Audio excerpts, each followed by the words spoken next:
الرحمن الرحیم۔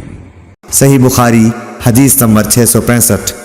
عبید اللہ بن عبداللہ بن عتبہ بن مسعود نے خبر دی کہ حضرت عائشہ رضی اللہ تعالی عنہا نے فرمایا کہ جب نبی کریم صلی اللہ علیہ وسلم بیمار ہو گئے اور تکلیف زیادہ بڑھ گئی تو آپ نے اپنی بیویوں سے اس کی اجازت لی کہ بیماری کے دن میرے گھر میں گزارے۔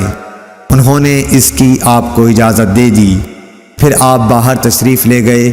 آپ کے قدم زمین پر لکیر کر رہے تھے۔ آپ اس وقت عباس رضی اللہ تعالیٰ عنہ اور ایک اور شخص کے بیچ میں تھے، یعنی دونوں حضرات کا سہارا لیے ہوئے تھے۔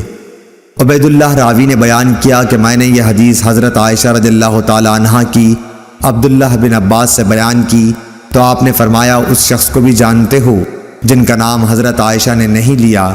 میں نے کہا کہ نہیں۔ آپ نے فرمایا کہ وہ دوسرے آدمی حضرت علی رضی اللہ تعالیٰ عنہ تھے۔